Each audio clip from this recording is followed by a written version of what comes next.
Muchas gracias por nuevamente un saludo a todas y todos los que están presentes en este importante evento. No voy a mencionar, yo veo caras conocidas, no voy a mencionar los nombres, porque entonces alguien se queda afuera y primero no me los puedo todos, y segundo alguien se queda afuera, alguno se queda afuera y entonces ya nos complicamos de entrada. Pero nuevamente muchas gracias, un saludo de parte del presidente Funes. Yo, en un ámbito como este, en donde hay diferentes experiencias y, por supuesto, concepciones sobre el tema que están tratando, yo quisiera exponer qué es lo que nosotros dentro de este problema inmenso hacemos. Pero voy a permitirme hacerlo en términos generales porque no podemos, por supuesto, con el tiempo que tenemos, ahondar sobre este problema, sobre los temas que nosotros estamos trabajando, cómo los hacemos, cómo estamos haciendo las cosas, porque el tiempo no lo permite.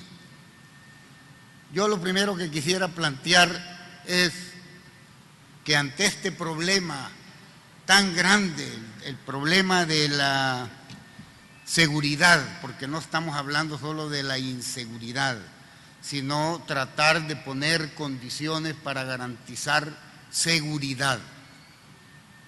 Y eso quiere decir, entre otras cosas, que nos pongamos en primer lugar de acuerdo. Y sobre todo, los que manejan poder. No digo los que manejamos porque sería un poco pedante, pero los que manejan poder, los que inciden sobre el destino de las sociedades.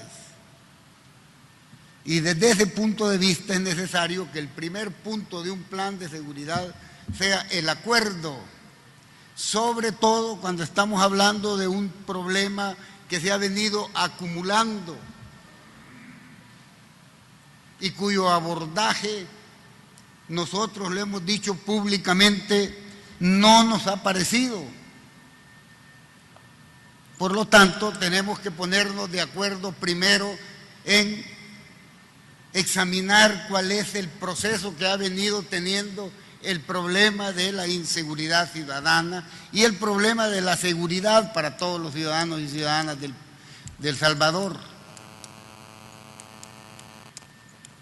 Cuando nos ponemos a discutir esto con los partidos políticos y con otros actores, y ellos dicen que nosotros nos quejamos de los 20 años anteriores, no es cierto. Estamos tratando de establecer a dónde estamos parados, de qué partimos, cuál es el diagnóstico que hacemos de esa realidad que cualitativa y cuantitativamente se ha venido acumulando, y sobre todo cómo fue el abordaje.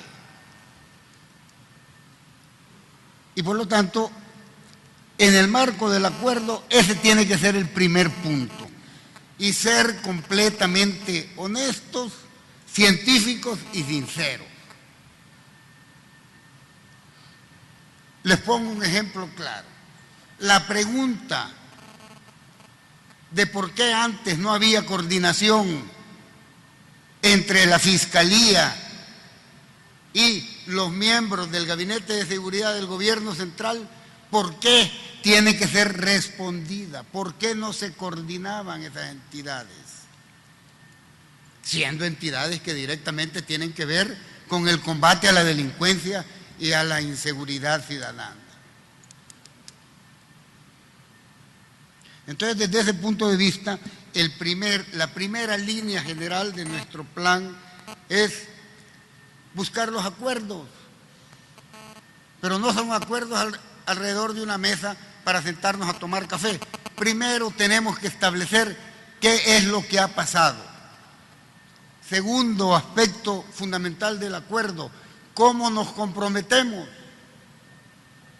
¿Cuál es el compromiso que adoptamos frente a ese problema que estamos identificando. Cuando nosotros le decimos a la gran empresa del país que les vamos a cobrar un impuesto especial para la seguridad a los grandes patrimonios, ellos nos dicen, pero ¿y qué es lo que van a hacer? Entonces nosotros les dijimos, muy bien, sentémonos. Les vamos a decir lo que vamos a hacer con este impuesto. Por supuesto no les vamos a revelar algunos secretos porque entonces estaríamos complicados, pero les vamos a decir. Y entonces el presidente llamó y conformó una coordinación para que veamos en qué vamos a invertir eso. Porque necesitamos financiar el problema del combate a la delincuencia y garantizar el establecimiento de un plan de seguridad que sea una política de Estado.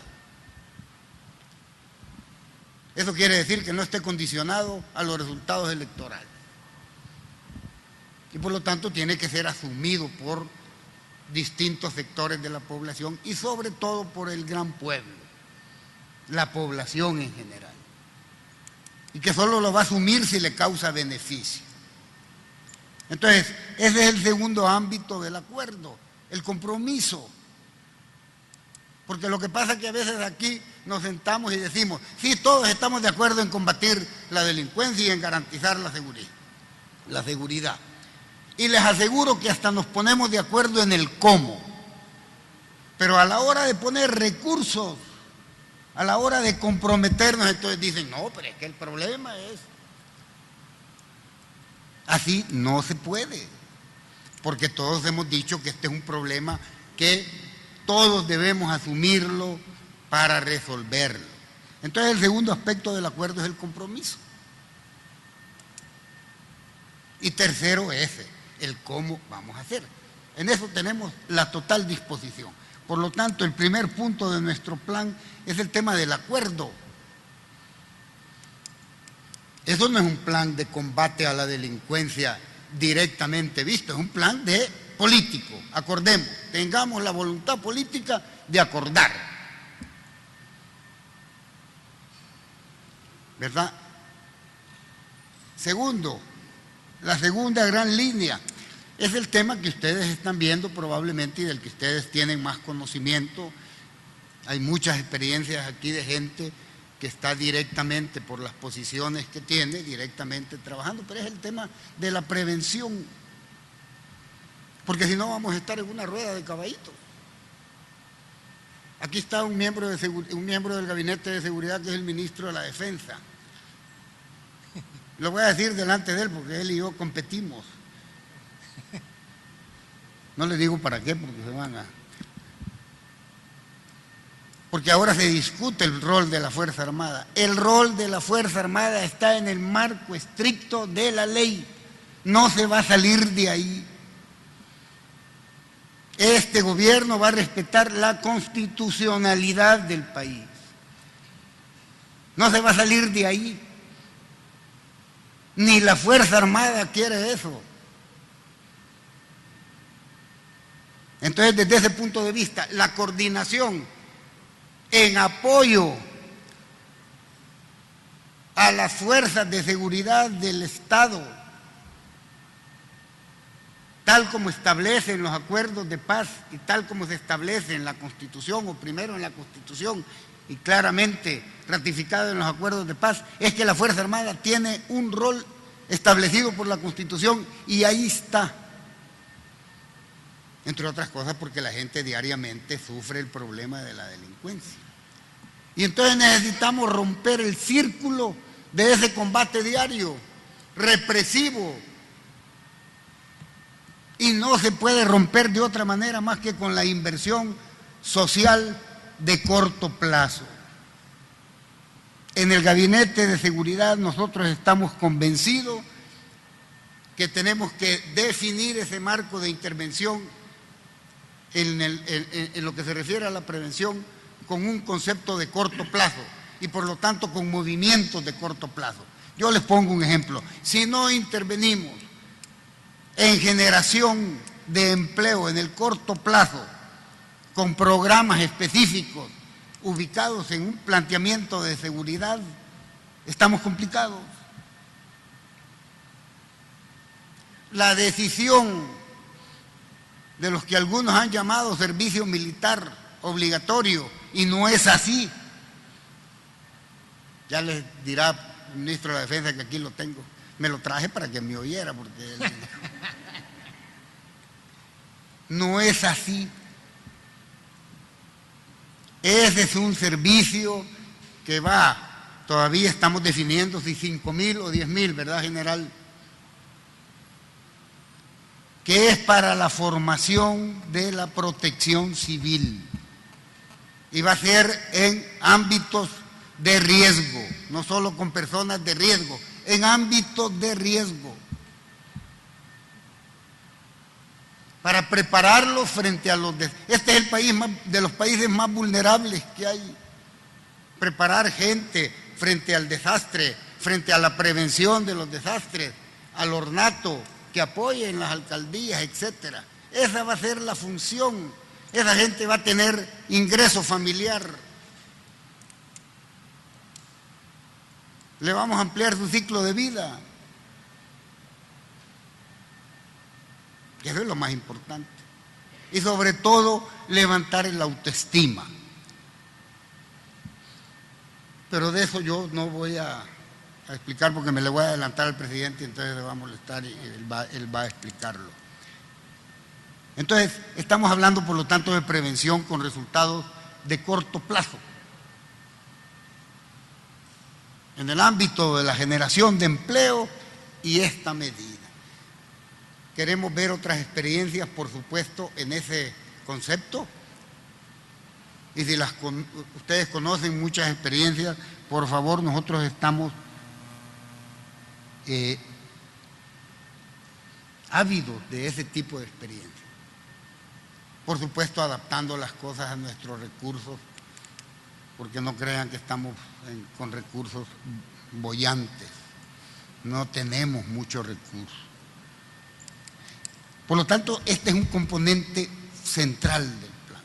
No les estoy hablando del plan general, porque entonces hablar del plan general sería dar una charla académica. Estamos hablando de lo que en la realidad estamos nosotros asumiendo. Segundo, el fortalecimiento institucional. Y el fortalecimiento institucional tiene varios componentes. El primero es la depuración permanente de nuestras fuerzas. Si la gente no tiene confianza de nuestras fuerzas, no hay nada que hacer. No hay nada que hacer. No le voy a contestar al presidente porque me está llamando que me vaya. No hay nada que hacer.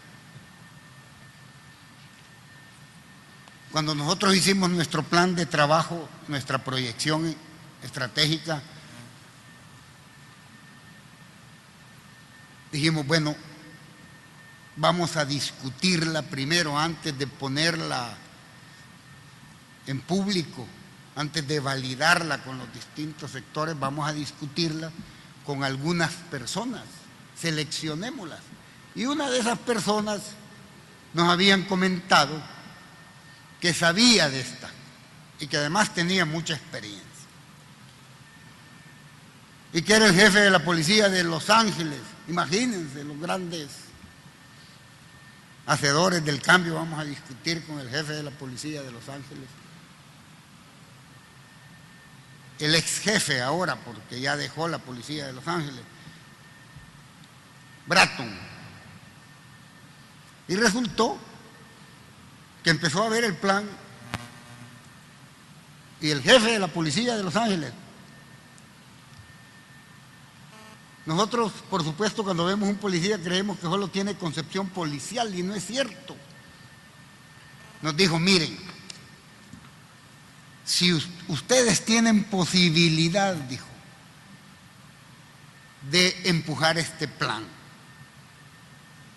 porque tienen una cualidad que no la tienen los gobiernos anteriores, porque él evaluó los planes mano dura, super mano dura y demás manos duras, Dijo, ustedes tienen la gran posibilidad porque la gente confía en ustedes. Si no profundizan esa confianza o la pierden, no gasten. No hay plan de seguridad que se pueda impulsar si no es sobre la base de la confianza de la población.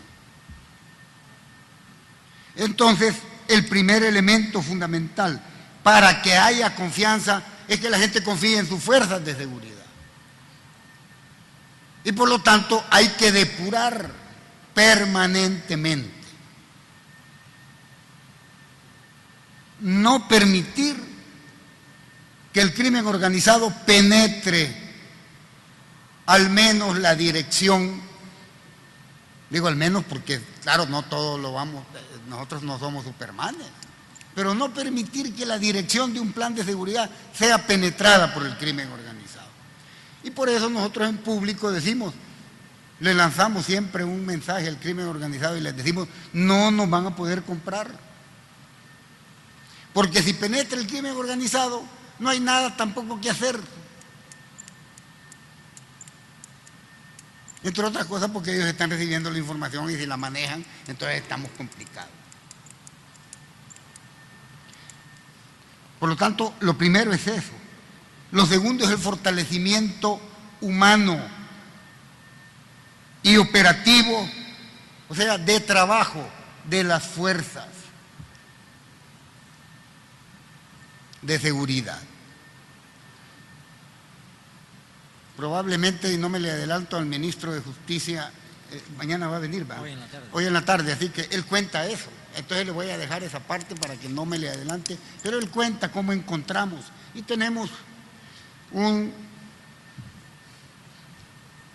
así como dijo un auditor cuando la estábamos haciendo, estamos contabilizando cómo encontramos las fuerzas. Ahí les va a contar él cómo las encontramos. Primero con 8 millones de deuda para gasolina y por eso es que los carros no se podían mover. Los pocos carros que habían.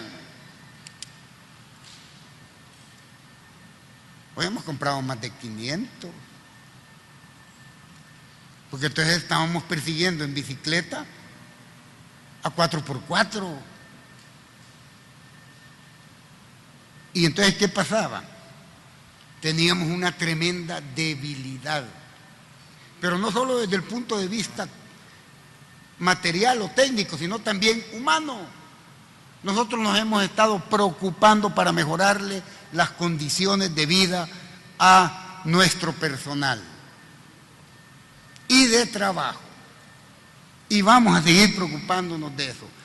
Cuando ustedes conozcan los rubros de la solicitud presupuestaria extraordinaria que estamos haciendo, van a ver que ahí está ese punto como punto fundamental. Entonces, desde ese punto de vista, el fortalecimiento técnico, humano, capacitar también, estar con ellos, eso es fundamental. Por lo tanto, estamos hablando de la fortaleza institucional, estamos hablando de eso. Y de garantizar que eso funcione. Voy a seguir porque hay muchas cosas que hablar de este asunto, pero voy a seguir. El tercer aspecto central es la coordinación. Más bien la articulación. Articularnos.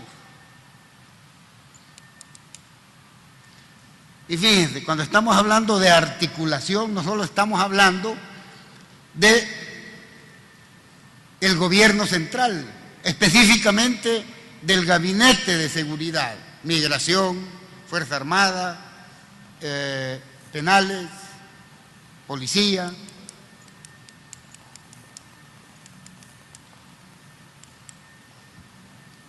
Estamos hablando también de otras instancias del Estado, la Fiscalía sobre todo, y ahí está.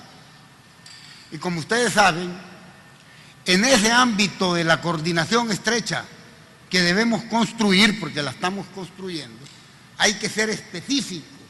Entonces le dijimos a la Fiscalía, y que el presidente le anunció en su mensaje del segundo año, en su en su rendición de cuentas del segundo año en la Asamblea, la conformación de una comisión especial entre los dirigentes del Gabinete de Seguridad y la Fiscalía para seguimiento y evaluación de casos especiales, sobre todo de delito financiero, y 15 fiscales especializados en esos temas. Ya ayer, ¿verdad, general? Está distraído, general, acordamos. Ya ayer acordamos, no le interesa porque ya conoce lo que estoy diciendo, entonces no le interesa. Acordamos los aspectos particulares de esa comisión que empieza a funcionar la otra semana. Por lo tanto, estamos hablando de coordinación con otras instancias del Estado. Y a alguien se le ocurrió que el carácter, no digo el nombre porque me va a sacar ventaja, que los casos no solo sean los que tiene la Fiscalía o la Policía, sino también vamos a plantear casos que tengan los jueces. Porque yo les voy a decir una cosa con toda sinceridad, ya que Alberto dijo que en el problema que estamos. Se está hablando de eso, pero nadie habla de la depuración del órgano judicial. ¿Y por qué no ponemos primero sobre la mesa ese tema? No les gusta, no gusta eso. Entonces todos nos rasgamos las vestiduras con ese tema.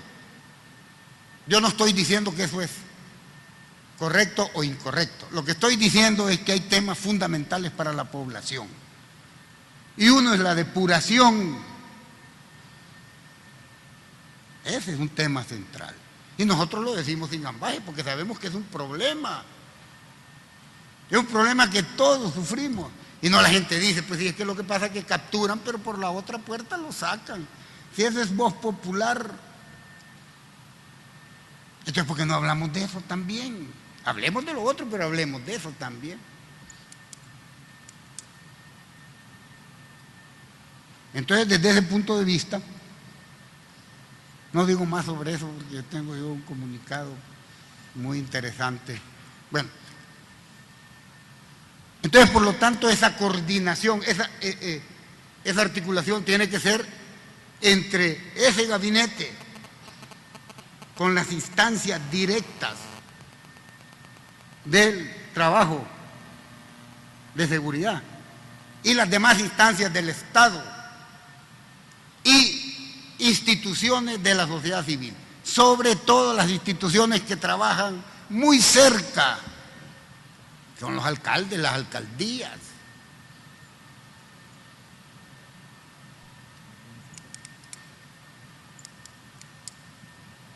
Y sin precedentes en el país, y no es propaganda, nosotros coordinamos las inteligencias en el Gabinete de Seguridad. De manera operativa. 5 minutos. 5 minutos, dice. Bueno, de manera operativa, es decir, interpretamos los datos para definir operación. Y nos decían, ¿cómo van a coordinar con la inteligencia de la Fuerza Armada? Pues fíjense que sí. Sí. Pues ahí está la inteligencia de la Fuerza Armada, la inteligencia del Ejército. ¿Verdad, general? Pues ese es el rol de la Fuerza Armada, ahí está.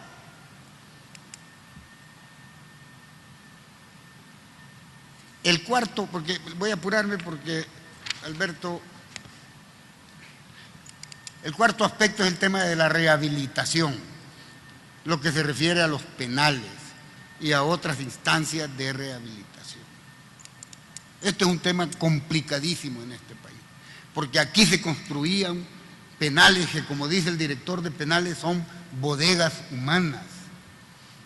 No están hechas para la rehabilitación. Nosotros ahora en el plan, en el presupuesto extraordinario, estamos solicitando fondos en una cantidad importante para la construcción de granjas penales. Porque nosotros, ¿qué vamos a hacer? Un Estado carcelario, en el estricto sentido de la palabra. Esa es una pregunta que tiene que hacerse un gabinete de seguridad. Sobre todo si está hablando del cambio. Entonces, ahí hay temas, también podemos extendernos. Y por último, la coordinación regional. Pero con proyectos concretos. A nosotros no nos vale que nos digan, miren, nos vamos a sentar porque la primera línea de trabajo es combatir el crimen organizado y el narcotráfico a nivel centroamericano. Ah, claro, es obvio, ¿para qué nos vamos a sentar y vamos a hacer los grandes eventos para decir que estamos con un deber de combatir el crimen? ¿Cómo vamos a hacer? Entonces ahora que fuimos con el presidente, fuimos con él a Guatemala para la reunión preparatoria del 22 y el 23 de junio, habló de proyectos. Y yo les informo, lo primero que dijo, homologuemos la depuración a nivel centroamericano, con una verificación internacional. ¿Podemos? ¿Tenemos temor o no? Homologuemos los procesos de depuración. Porque si vamos a coordinar la información, tenemos que preguntarnos, ¿y a quién le damos información? Para poner claras las cosas, es decir, para ponerlas en crudo, porque eso es lo que estamos viviendo nosotros, entonces tenemos que hablar en claro y en crudo. Así como nos hacen muchas críticas, y las críticas, muchas de ellas tienen razón. ¿Cómo no van a tener razón cuando dicen, cuando nosotros decimos, nosotros hemos detenido el ascenso de la curva de homicidio y lo hemos bajado un poquito y hemos bajado significativamente en un 34% la curva de las extorsiones? Nos da vergüenza y nos dicen, pero ustedes están contando, ese es el contómetro del muertólogo y no sé qué, y es cierto, imagínense qué terrible, y es cierto, le hemos detenido, pero eso no puede ser en realidad dejarnos satisfechos. Las críticas son correctas, no las negamos. ¿Y saben por qué no las negamos? Porque no hemos venido a justificarnos, sino a ver cómo resolvemos el problema. Y entonces, si nosotros decimos, hay que identificar adecuadamente el problema para resolverlo, entonces no podemos decir, bueno, es que nosotros no podemos estarnos justificando. Siempre y cuando las críticas sean fuera del ámbito electoral. Los que tengan intenciones electorales, que las tengan. Si yo me pongo la camiseta del frente ahorita, bueno, puedo hablar de elecciones, pero yo soy el gobierno. El frente puede hablar de lo que le parezca, pero aquí estamos hablando como gobierno, somos del gobierno, yo soy miembro del frente. Ahí está Oscar también, no tanto, pero sí. No, es dirigente, compañero dirigente y varios aquí. Estamos hablando el gobierno. Por lo tanto, les dijimos, en la coordinación que tenemos con los partidos políticos, saquemos esto fuera del ámbito electoral. ¿Y cuál es el miedo? Pues que gane las elecciones al que elijan. ¿Y cuál es el temor? Entonces, desde ese punto de vista, nosotros no vamos a discutir nuestro planteamiento en un ámbito con intenciones electorales de ningún partido. Nos sentamos a ver cómo resolvemos y cómo asumimos compromiso. Porque el problema de la delincuencia y de la garantía de seguridad para este pueblo es grande. No solo es el problema de la inseguridad delincuencial, es el problema de la seguridad. Entonces discutamos el contexto. Porque cuando les decimos, miren, y ustedes no se han dado cuenta, o sea que hoy vienen a descubrir que hay pobreza, Hoy vienen a descubrir que hay desigualdad en el país. Hoy vienen a descubrir que no hay justicia. No, hombre, no seamos, pongámonos serios. Esa es una dimensión fundamental del problema. Nosotros no decimos porque nos critican, es que ustedes dicen que porque hay pobres hay delincuencia. No, no solo decimos eso, pero eso es cierto. Entonces hay que ser dialéctico. Eso es cierto, es un aspecto de la contradicción y por lo tanto tenemos que asumirla como tal. Y el que no la asuma está equivocado. Porque situarse adecuadamente para hacer un diagnóstico, lo primero que hay que hacer es tratar de ser honestos con la realidad. Y lo segundo, a la par, ser científicos. Pero usted puede ser muy científico, que si no es honesto con la realidad, su ciencia no sirve para nada. Es como la economía. Si la economía no sirve para sacar del problema de la desigualdad y de la pobreza a la gente, no sirve para nada, al menos en este país.